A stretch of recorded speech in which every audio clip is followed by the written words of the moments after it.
welcome back to my channel. Today I'm going to be doing a Friday Reads video. I've never done one of these videos, but I've read about 7 books since the beginning of June, and I kind of wanted to talk about them and update you on my TBR, since I'm going to be reading more books for the next 2 weeks. The first book I read at the start of this month was Once and For All by Sarah Dessen.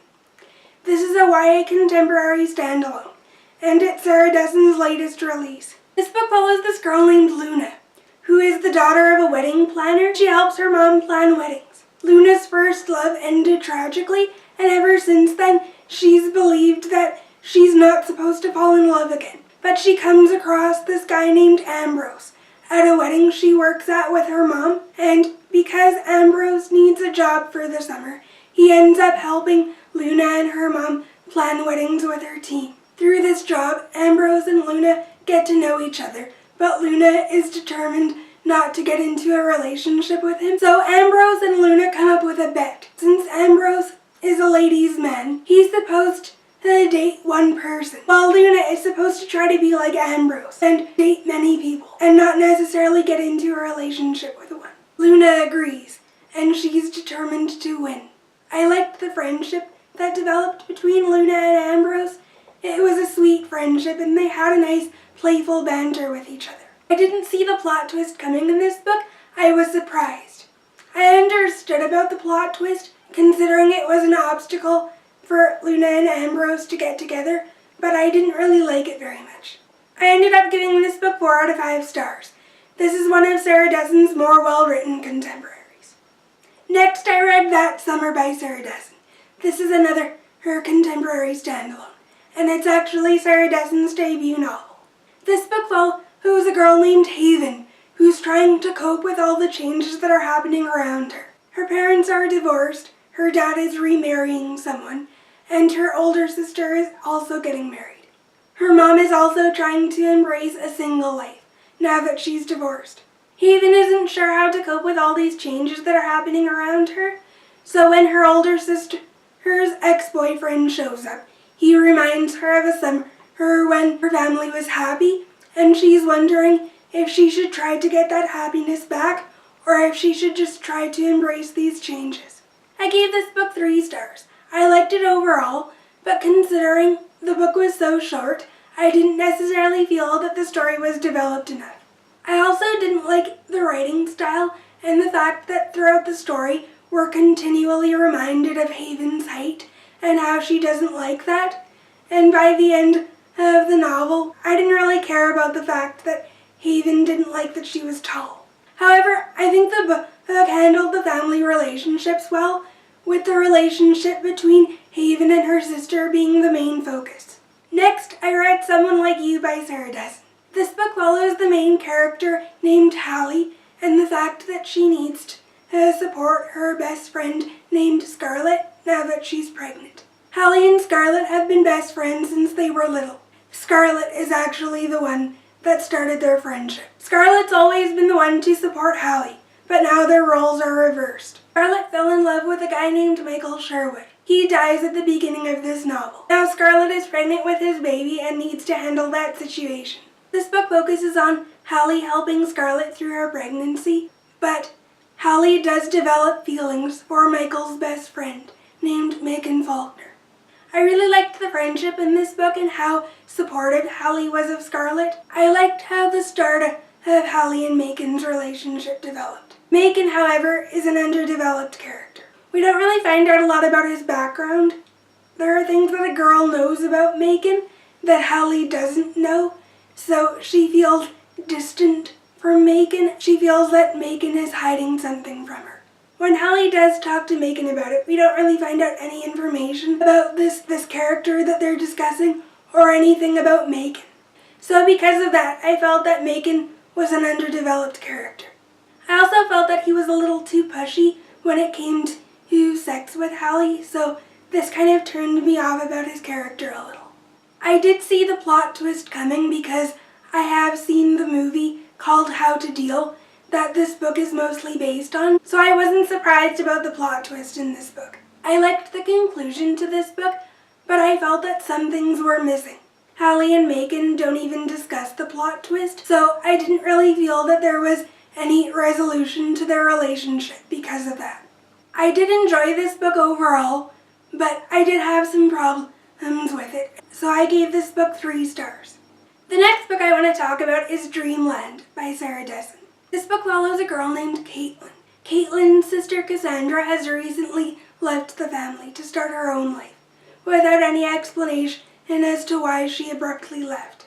Since her sisters left, Caitlin feels lost, but then she meets Rogerson, and Rogerson becomes the center of her world. Rogerson is a really good boyfriend in the beginning, but then things don't turn out the way Caitlin hopes. This book deals with hard topics like physical abuse and emotional abuse. I thought this book handled those topics really well. Caitlin slowly becomes isolated from her friends and family because Rogerson takes front and center. Even when Caitlin recognizes that the relationship has taken a dark turn and something that's not acceptable, Caitlin rationalizes this and hopes things turn out okay. Caitlin's character in this book just really shows how someone can be affected by abuse, their thought process when they're in an abusive relationship. The abusive relationship was handled well in this book, and I liked how it was revealed to the other characters in the book. Even though I thought the tough topic was handled well, I felt the beginning of Caitlin and Rogerson's relationship was insta-love, and I didn't really feel their chemistry. The romantic aspect of the relationship didn't really work for me. I didn't really feel like that part of the relationship was believable. Next up, I read This Lullaby by Sarah Dessen. This book follows a girl named Remy, who works at a car dealership with her stepfather. While Remy is working one day, this guy approaches her and wants to get to know her. Remy and Dexter meet each other by chance multiple times, but it's clear that Dexter wants a relationship with her, or at least wants a friendship with her, since he kind of stalks her or deliberately runs into her a few times. I was a little weirded out by that at first, since it seems like Dexter deliberately stalks her, but over the course of the novel, their relationship grew on me. Remy is a sweet, responsible girl, and I found her character to be relatable. She's like the adult in her family, since her mom doesn't really know how to cook or do any of the things that an adult is supposed to know how to do, so Remy is kind of left to take care of their life. Her mom is a romance novelist who spends all of her time focusing on her writing and her romance novels.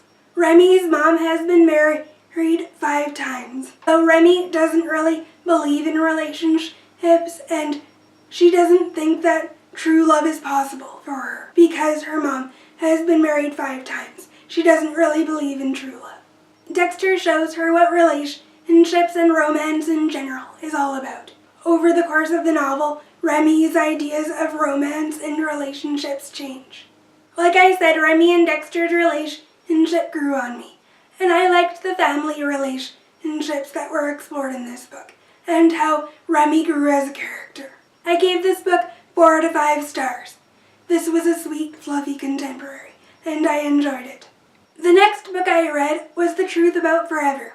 This is the first Sarah Dessen book I read a couple of years ago. I gave this book 4 out of 5 stars.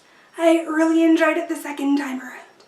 This book follows a girl named Maisie, who's coming to terms with her dad's death. Maisie has a boyfriend named Jason, but Jason has gone away for the summer. Maisie takes a summer job at a place called Wish Catering, and at Wish Catering, she meets this guy named Wes.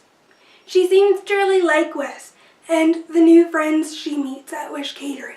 Her mom has other ideas. Her mom always has clear expectations of her and is always wanting to be in control of situations. So Maisie is not only struggling with her father's death, but because of this death, certain dynamics in her family relationships are changing because of that.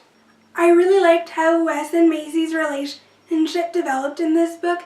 It was slow and just a sweet development, since Maisie and Wes become friends first, but then they realize that their feelings are more. I also like the family relationships that were explored in this book. I also like the personal growth that Maisie goes through in this book, as she learns more about herself and realizes that maybe the relationship that she's in with her boyfriend may not be for her. The fact that she could change and develop as a person in new ways, now that she's met Wes, and now that she's found new friends, and has started to live again since her father's death. This book is definitely one of Sarah Dessen's best. It was really developed, and I liked getting to know all of the characters. This book did have a slow pace, but it was really fleshed out. And I liked getting to see Maisie's friendships as well in this book. The last book I want to talk about is Where Futures End. This book follows these 5 teens who are living their lives across different futures in time. The main character, Dylan, in this book, discovers he has the ability to see another world. The world has basically destroyed itself. Dylan thinks that this other world may be the key to saving the real world, and in turn, saving humanity in general. I liked this book. I ended up rating it 3 stars. The writing in this book is very unique, and the plot in this book in general is unique. This book stands on its own. Each chapter in this book follows the life of one of these 5 teens. Each chapter in this book is like a different piece of a puzzle, since you're wondering how all of these 5 teenagers connect. And it's not until the end of the book that you discover how these characters' lives connect. This book is definitely a mind bender, especially the ending. I had to read the ending twice to fully wrap my mind around it. The plot is intricately woven, and I liked the writing style in this book, but it's not necessarily a book that I would read again, because through the majority of the book, you're left guessing as to what's actually happening, and some parts of the story were confusing. So that's why I only gave it 3 out of 5 stars. I would recommend this book, but I would definitely say be prepared to keep guessing as you read this novel, and don't be surprised if you're confused during certain parts. Since I read about 7 books over the past couple weeks this month, I definitely want to add more to my TBR. Like I said in my TBR, I still want to read Transcend by Juliet. This is a book that's a new adult romance duet. I'm reading this book with a friend I met on Goodreads. This book is about this man who is a single dad. He's taking care of his daughter, but he needs a nanny in order to take care of his daughter since his job is really busy. When the single dad meets this nanny, they get along well, but then the nanny starts talking about things she knows about this man. And these are things that this man didn't tell her. I get the feeling that these 2 characters have met before, but one of them doesn't know that they've met a person before. To me, the premise to this book sounds really interesting, and I'm curious to see how a relationship develops between these 2 characters. The next book I want to read is The Hobbit, and the Lord of the Rings series in general. I want to get into more fantasy this year, and it seems like The Lord of the Rings is a good place to start. Everyone in the world knows about this series, but I haven't read it yet. I'm curious to see how I feel about it. And then move on to The Fellowship of the Ring, The Two Towers, and finally, The Return of the King. I don't know if I'll get through the entire Lord of the Rings series, but I'm at least hoping to get through The Hobbit and The Fellowship of the Ring. We'll see how it goes. That's it for my Friday Reads video. I'm thinking about doing this video a couple times a month, but we'll see how it goes. If you want to see more videos from me, I'll put some videos up on the screen in case you guys want to check those out. Also, don't forget to hit that subscribe button if you want to watch more of my videos. I hope you guys enjoyed this video, and I'll see you in my next one.